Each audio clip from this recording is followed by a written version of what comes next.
Tu crois être paresseux? T'as tort. Depuis des années, on t'a fait croire que t'es juste un fainéant. Que si tu procrastines, c'est parce que t'as pas assez de discipline ou que tu manques de volonté. Mais laisse-moi te dire quelque chose que peu osent admettre. La paresse n'existe pas. C'est ça, tu m'as bien entendu. La paresse, c'est un mythe. Ce qui existe, c'est une fuite face à ce que ton cerveau perçoit comme inutile, inefficace ou sans sens. Tu crois que tu ne fais pas les choses parce que tu es fainéant, alors que la réalité est tout autre. Ton cerveau te protège. Il sait que si ce que tu veux entreprendre ne vibre pas avec ce qui compte pour toi, il va faire tout son possible pour t'empêcher d'y aller. Maintenant, tu te demandes sûrement, comment je fais pour changer ça? Ton cerveau est sans aucun doute une machine puissante, un super ordinateur conçu pour t'aider à survivre dans un monde rempli de défis. Mais voilà le hic. Il n'obéit pas simplement à des ordres comme un esclave obéissant. Ce n'est pas un robot qu'il suffit de programmer avec des tâches à exécuter sans réfléchir. Il est régi par des dynamiques émotionnelles, par l'instinct de survie et surtout par la recherche constante de gratification immédiate. La plupart des gens pensent qu'ils ne font pas ce qu'ils devraient faire parce qu'ils manquent de motivation. C'est la première erreur. La vérité, c'est que ce n'est pas une question de motivation. Le problème n'est pas la paresse. Le problème, c'est le manque de sens immédiat. Si ton cerveau ne trouve pas suffisamment de gratification rapide, il va toujours chercher une autre activité plus facile, plus immédiate. Il sait que l'inconfort fait mal, que l'échec est une humiliation et que l'effort sans récompense instantanée est frustrant. Alors, il fuit. Le point clé ici, c'est que ton cerveau n'est pas contre le fait de travailler dur, mais il veut une raison. Il veut une stimulation instantanée pour déclencher son mode action. Ce que tu dois comprendre, c'est que la volonté brute ne suffit pas. Se forcer à vouloir n'est pas la solution. La solution réside dans une stratégie neurologique, dans un hack de ton cerveau pour le convaincre que ce que tu t'apprêtes à faire est précisément ce qu'il veut faire. Premier, ne cherche pas la motivation, cherche la stimulation. Ton cerveau est comme un monstre avide de dopamine. C'est une drogue naturelle qu'il recherche constamment, un neurotransmetteur de plaisir et de récompense. Quand tu procrastines, ce n'est pas parce que tu manques de discipline. Non, c'est simplement parce que ton cerveau ne perçoit pas la tâche à accomplir comme une source de dopamine immédiate. Si la tâche ne lui promet pas un shoot rapide de gratification, il va naturellement t'inciter à faire autre chose, vérifier ton téléphone, regarder des vidéos ou même ranger ton bureau, n'importe quoi, pour éviter ce qui semble ennuyeux. Le secret, c'est d'injecter du plaisir dans l'effort dès le départ. Crée des associations positives avec ces tâches que tu trouves difficiles. Cela peut sembler contre-intuitif, mais c'est extrêmement puissant. Par exemple, si tu as du mal à te concentrer sur une tâche, associe-la à une récompense. Crée un système de petites victoires. Chaque étape franchie te permet de gagner quelque chose, que ce soit une pause de 5 minutes, un morceau de musique que tu aimes, ou même une simple récompense mentale.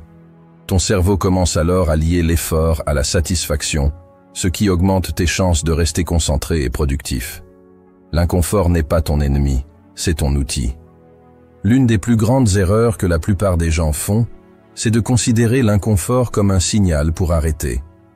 Ils pensent que s'ils ressentent de la douleur, de la frustration ou de la peur, c'est un signe qu'ils ne sont pas faits pour cela, qu'ils doivent abandonner.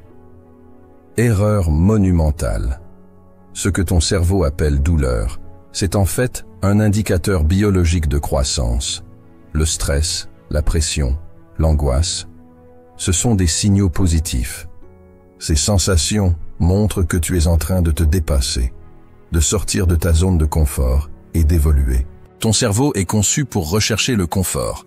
Mais si tu veux accomplir de grandes choses, tu dois reprogrammer cette réponse. Apprends à aimer l'inconfort. Dis-toi que chaque moment difficile est une opportunité de te renforcer, de progresser, de devenir plus résilient. Plus tu passes de temps dans cet état de légère souffrance contrôlée, plus tu grandis. La douleur n'est pas ton ennemi, c'est ton énergie vitale pour évoluer. Entre en guerre contre l'idée de plaisir facile. Tu veux vraiment forcer ton cerveau à accepter le travail difficile? Alors, arrête de le nourrir avec du plaisir facile. C'est aussi simple que ça.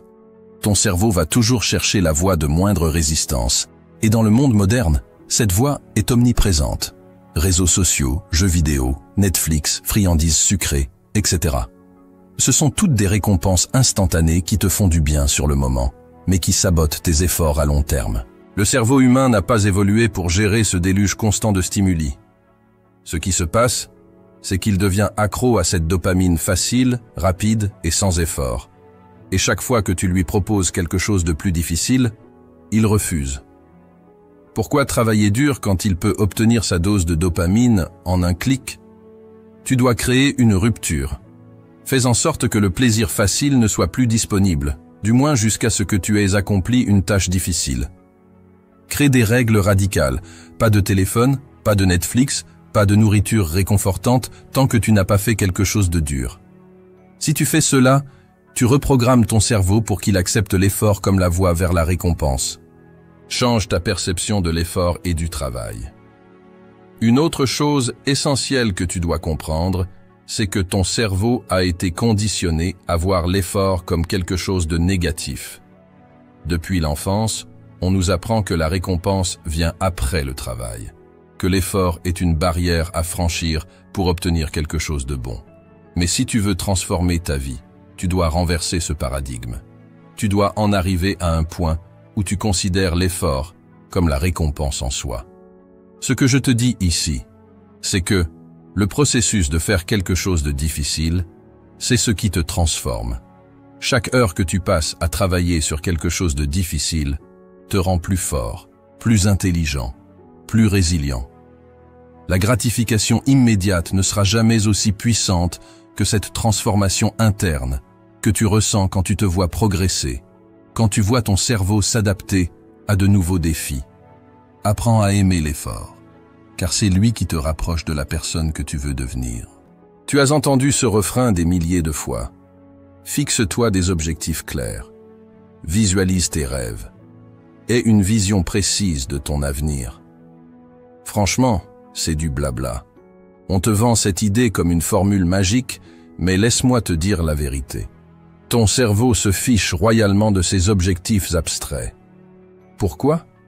Parce qu'il est câblé pour survivre dans l'immédiat. Les objectifs à long terme, aussi beaux soient-ils, ne lui parlent pas. Ce qu'il veut, c'est du tangible, du réel. Des victoires rapides qui lui prouvent que tu avances. Ton cerveau est un mécanisme de survie sophistiqué et chaque jour, il cherche des moyens d'économiser de l'énergie, de maximiser la gratification et d'éviter la douleur. Alors quand tu te fixes des objectifs gigantesques comme devenir millionnaire ou avoir un corps de rêve, que se passe-t-il? Ton cerveau se décourage. Il regarde cet horizon lointain et se dit « Je ne vois pas comment je peux y arriver ». Il ne se projette pas dans cette réussite. Et du coup, il ne voit pas l'intérêt de se battre pour quelque chose qu'il n'arrive même pas à imaginer. Tu veux savoir pourquoi tu procrastines? Pourquoi tu trouves constamment des excuses pour ne pas te mettre au travail? Parce que les objectifs que tu te fixes sont trop lointains, trop vagues, trop énormes pour que ton cerveau les perçoive comme atteignables. Tu te fixes des buts si éloignés qu'ils ressemblent plus à des rêves qu'à des réalités. Ton cerveau, qui fonctionne sur des récompenses immédiates, ne voit aucune gratification à l'horizon, donc il abandonne. Le problème avec ces objectifs grandioses, c'est qu'ils semblent inatteignables. Et pire, ils te font sentir comme un échec chaque jour où tu ne fais pas de progrès significatif. Mais voici la clé. Ce n'est pas ton cerveau qui te lâche, c'est toi qui n'as pas donné à ton cerveau les instruments dont il a besoin pour avancer. Il veut des résultats palpables, des récompenses immédiates et des preuves concrètes que tu es sur la bonne voie. Et tant que tu ne lui donnes pas ça, il continuera à choisir la voie facile, la procrastination, l'évitement, le plaisir immédiat. Si tu veux hacker ton cerveau et le forcer à faire des choses difficiles, tu dois commencer par redéfinir tes objectifs. Oui, c'est bien de vouloir devenir millionnaire ou d'avoir un corps d'athlète. Mais ce genre d'objectif est tellement éloigné que, pour ton cerveau, il n'y a aucun lien direct entre ce que tu fais aujourd'hui et ses ambitions. Alors, il lâche l'affaire avant même d'avoir commencé. Ce que tu dois faire, c'est découper ces objectifs massifs en micro-victoires, en étapes si petites, si simples, que ton cerveau n'aura plus d'excuses pour ne pas agir. Quand chaque action semble facile à accomplir, ton cerveau commence à ressentir un sentiment de progrès, de mouvement. Il commence à voir les gains immédiats et c'est ce qui le motive. Un grand projet, par exemple, peut sembler décourageant. Mais si tu te dis « je vais juste écrire une page aujourd'hui », ça devient faisable. Si tu te dis « je vais juste faire 10 pompes », ça ne semble plus une montagne insurmontable. La clé, c'est de rendre chaque étape tellement ridicule que ton cerveau ne peut pas la refuser. Il te faut un plan qui repose sur de petites victoires, des tâches si simples que tu es quasiment sûr de les accomplir. Chaque fois que tu atteins un micro-objectif, ton cerveau reçoit une dose de dopamine, cette hormone de la récompense qui te pousse à vouloir continuer. Ton cerveau adore la dopamine, c'est son carburant. Et plus tu accumules de petites victoires, plus ton cerveau se conditionne à l'idée que l'effort paie. Imagine une échelle. Tu ne peux pas sauter directement du sol au sommet, mais si tu montes une marche à la fois, ton cerveau voit le progrès. C'est ce progrès qui le motive à continuer, pas la vision du sommet, mais la satisfaction de monter chaque petite marche. Un autre avantage des micro-victoires, c'est qu'elles te permettent de rester constant. Si tu te fixes des objectifs immenses, tu risques de t'épuiser rapidement. En revanche, si tu découpes chaque objectif en petites étapes, tu peux les accomplir sans trop d'efforts, mais surtout, sans épuiser ta volonté. Et chaque petite victoire renforce ta confiance en toi, te prouve que tu avances, te fait sentir que tu es sur la bonne voie. N'oublie jamais que ton cerveau est un organe de survie. Il veut des résultats immédiats. Alors, comment tu fais pour le stimuler sur des projets à long terme? Tu le récompenses. Pas avec des récompenses abstraites ou lointaines, mais avec des récompenses immédiates. Voici une stratégie simple mais efficace. Associe chaque micro-objectif accompli à une mini-récompense. Que ce soit une pause de 5 minutes, une petite friandise, ou même simplement un moment de satisfaction personnelle, ton cerveau doit recevoir quelque chose en échange de son effort. Avec cette méthode, tu crées un lien direct entre l'effort et la récompense, et tu conditionnes ton cerveau à associer le travail difficile à une gratification immédiate. Par exemple, si tu travailles pendant 25 minutes sur une tâche difficile, récompense-toi avec 5 minutes de pause, où tu fais ce qui te plaît. Regarde une vidéo amusante, prends un café ou écoute de la musique. Ce sont ces petites récompenses qui motivent ton cerveau à continuer, car il sait que l'effort sera toujours suivi d'une récompense. Et à mesure que tu progresses, ton cerveau commencera à aimer l'effort, car il saura que c'est la voie vers la satisfaction. La visualisation, c'est plus qu'un exercice mental. C'est un outil neurologique puissant qui te permet de conditionner ton cerveau à agir comme s'il avait déjà atteint ses objectifs. Mais voici l'astuce. Tu dois visualiser non seulement le but final, mais aussi chaque micro-étape de ton parcours. Lorsque tu visualises uniquement la fin, par exemple toi avec un corps parfait ou une fortune en banque, ton cerveau reste sceptique parce qu'il ne voit pas comment tu vas y arriver. Mais si tu visualises chaque petite victoire, chaque étape, tu montres à ton cerveau un chemin concret.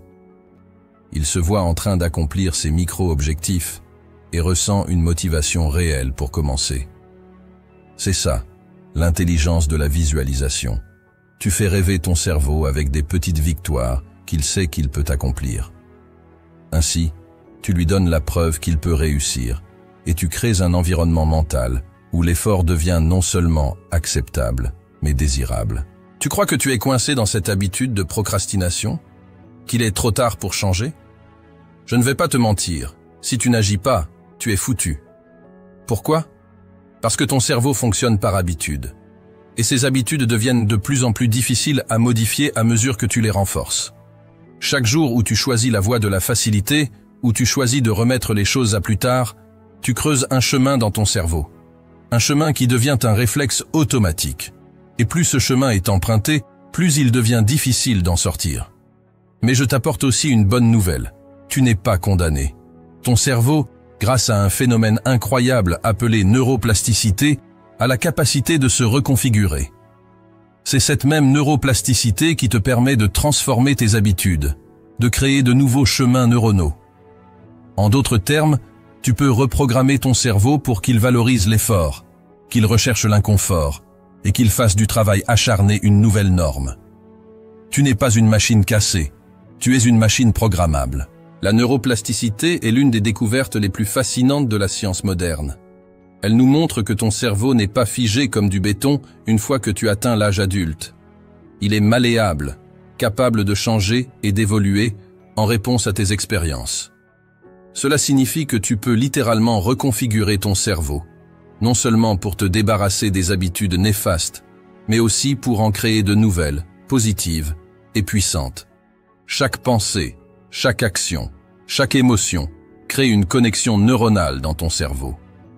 Plus tu répètes une action, plus cette connexion devient forte, semblable à un chemin qui se creuse de plus en plus à force d'être emprunté. Cela fonctionne pour les habitudes positives comme pour les habitudes négatives.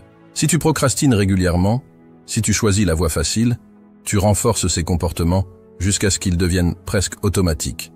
Mais si tu fais l'inverse, si tu choisis chaque jour de te lancer dans des tâches difficiles, tu crées de nouvelles connexions. Et à terme, c'est l'effort et la discipline qui deviendront tes nouveaux réflexes. Reconfigurer ton cerveau ne se fait pas en un jour. Ce processus demande de la répétition. La première fois que tu entreprends une tâche difficile, ton cerveau va essayer de te dissuader. Il va te dire « Non, c'est trop dur, ça ne vaut pas la peine ». Pourquoi? Parce que ton cerveau est toujours à la recherche d'une solution économique en énergie. Il veut éviter la douleur, le stress et tout ce qui pourrait le sortir de sa zone de confort. Mais à force de répétition, ton cerveau commence à s'adapter.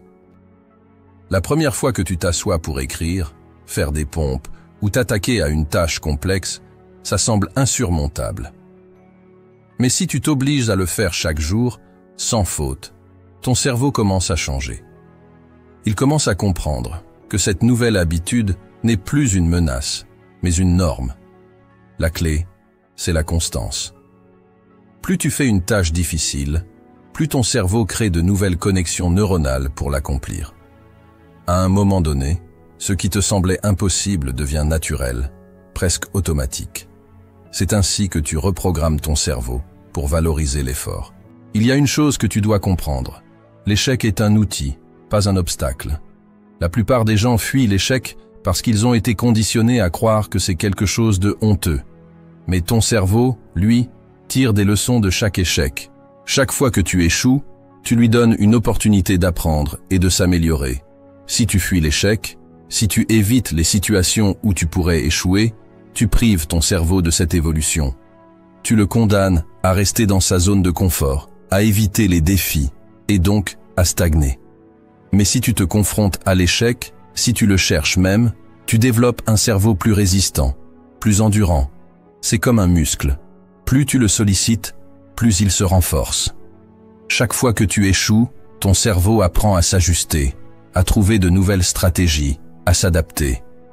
C'est comme ça que tu construis une mentalité qui ne craint plus l'échec, mais qui le voit comme une opportunité de devenir plus fort. Si tu veux reconfigurer ton cerveau, tu dois apprendre à aimer l'inconfort.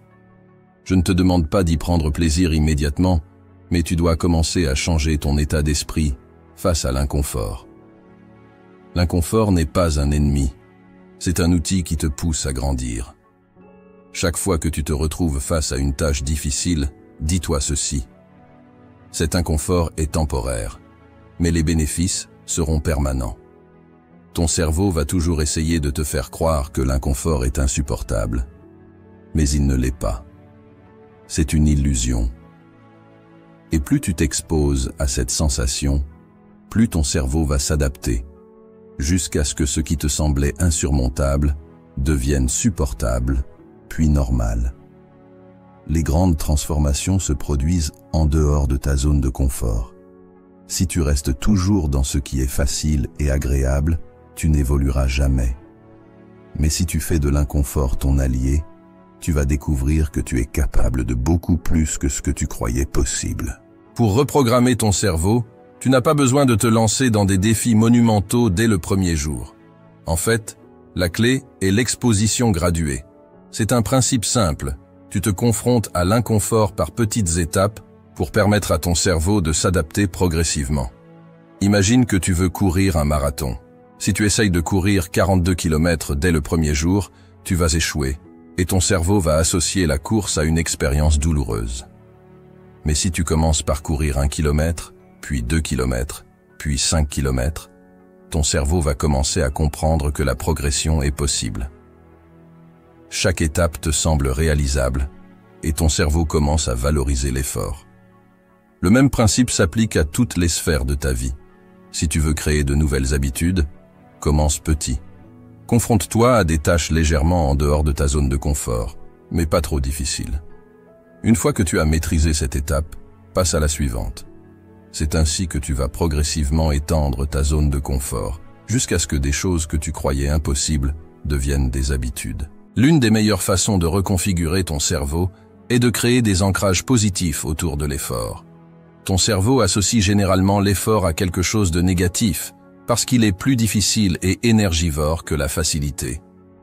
Mais tu peux changer cette perception en associant l'effort à des récompenses immédiates.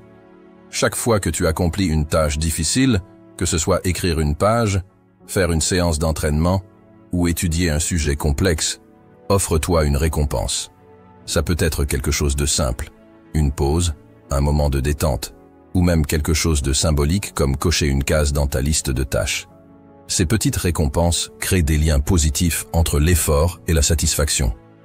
À terme, ton cerveau va commencer à associer l'effort à une forme de gratification, ce qui va réduire sa résistance naturelle face au travail difficile. Ce processus te permettra de transformer ton cerveau pour qu'il valorise l'effort, plutôt que de le fuir. L'une des plus grandes erreurs que les gens font, c'est d'attendre d'être motivés pour agir. Ils attendent le bon moment. Ils veulent que toutes les étoiles soient alignées, que les conditions soient parfaites. Mais laisse-moi te dire quelque chose. La motivation est l'arme des faibles. Si tu attends d'être motivé pour passer à l'action, tu seras à la traîne toute ta vie. Parce que la motivation, elle vient et elle repart. C'est un invité occasionnel, pas un résident permanent. Le véritable succès ne vient pas de la motivation. Le véritable succès vient de l'exécution, même quand tu n'as pas envie d'agir. Surtout quand tu n'as pas envie d'agir. La plupart des gens s'arrêtent là.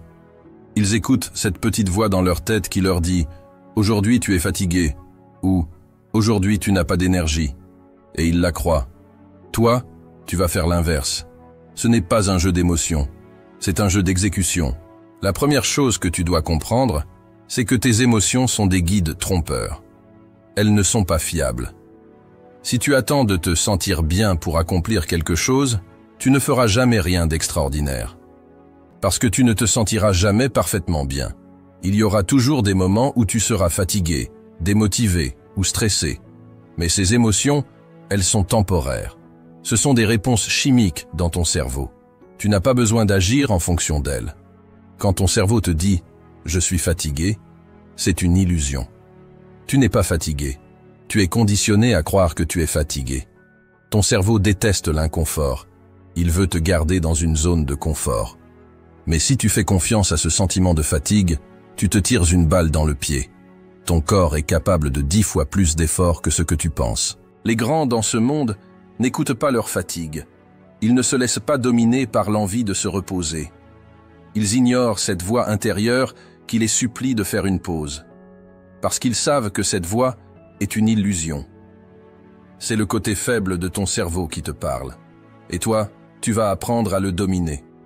Le bon moment n'existe pas. Fais le travail quand c'est le plus dur.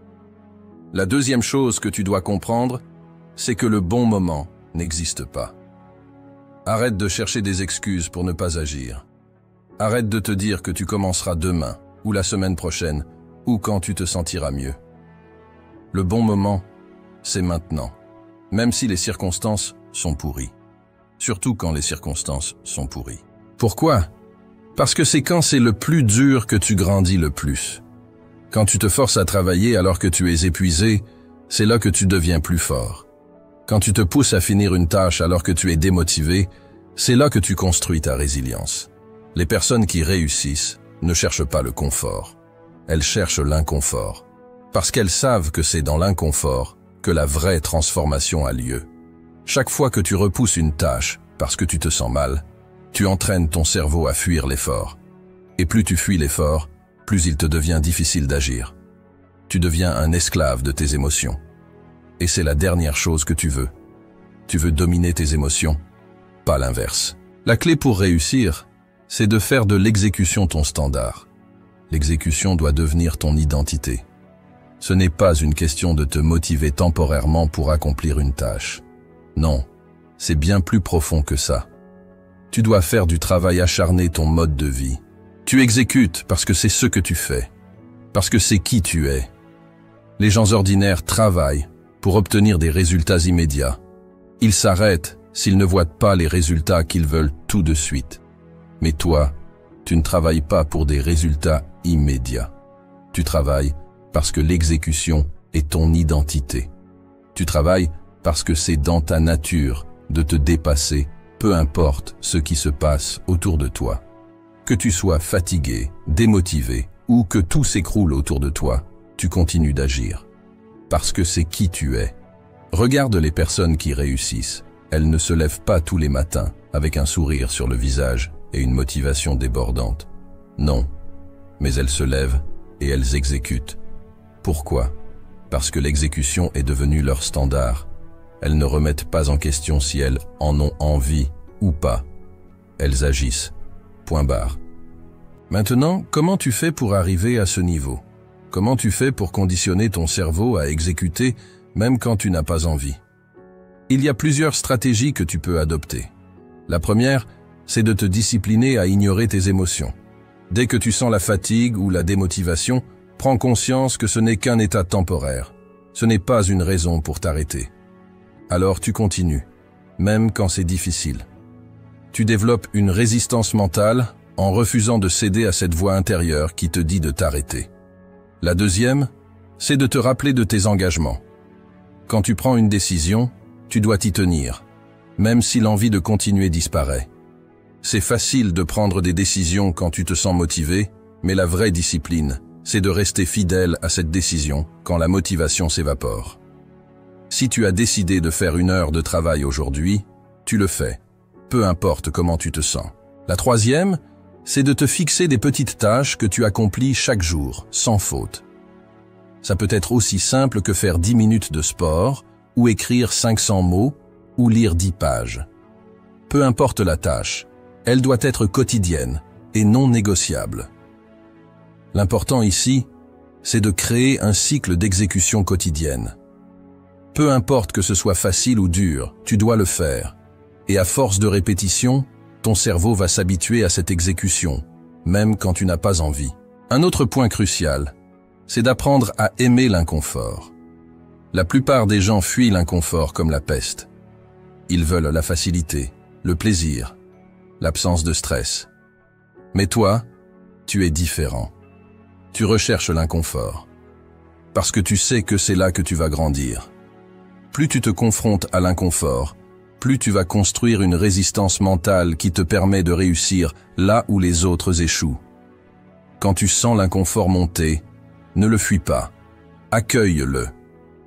Dis-toi que chaque moment d'inconfort est une opportunité de te renforcer. Chaque instant où tu exécutes une tâche difficile alors que tu n'en as pas envie est un instant où tu construis ta résilience. C'est comme un muscle que tu entraînes. Plus tu le fais, plus il devient fort. Enfin, tu dois toujours te rappeler de ta vision à long terme. Les petits moments de faiblesse, les petits inconforts que tu ressens aujourd'hui, ils ne sont rien comparés à ce que tu veux accomplir sur le long terme. Les personnes qui échouent, elles se concentrent sur l'instant présent. Elles cherchent à maximiser leur confort immédiat, au détriment de leur avenir. Mais toi, tu penses à long terme. Chaque moment où tu exécutes, alors que tu n'en as pas envie, te rapproche un peu plus de tes objectifs à long terme. Chaque action, chaque décision compte. Alors, rappelle-toi de ça, chaque fois que tu as envie de flancher. Ce que tu fais maintenant construit ton futur. Alors, Voilà ce que tu dois retenir. Tu n'es pas paresseux. Ton cerveau est conçu pour éviter l'inconfort, mais tu as le pouvoir de le reprogrammer. En comprenant comment il fonctionne, en redéfinissant tes objectifs, en cultivant la neuroplasticité, et surtout, en agissant quand tu n'en as pas envie, tu peux transformer ta vie. La clé du succès, ce n'est pas de chercher la motivation, c'est d'exécuter chaque jour, peu importe les circonstances. Tu n'es pas limité par tes émotions. Tu es capable de surmonter la fatigue, la procrastination et de dominer tes impulsions. Chaque fois que tu accomplis une tâche difficile, même quand tu n'en as pas envie, tu renforces ton esprit. Tu deviens plus fort, plus résilient. N'oublie pas, tu ne travailles pas pour des résultats immédiats. Tu travailles parce que c'est qui tu es. C'est ça qui fait la différence entre ceux qui réussissent et ceux qui abandonnent. Ce que tu fais aujourd'hui construit ton avenir. Alors, prends le contrôle, hack ton cerveau et deviens la meilleure version de toi-même. Le pouvoir est entre tes mains. Exécute, même quand c'est difficile.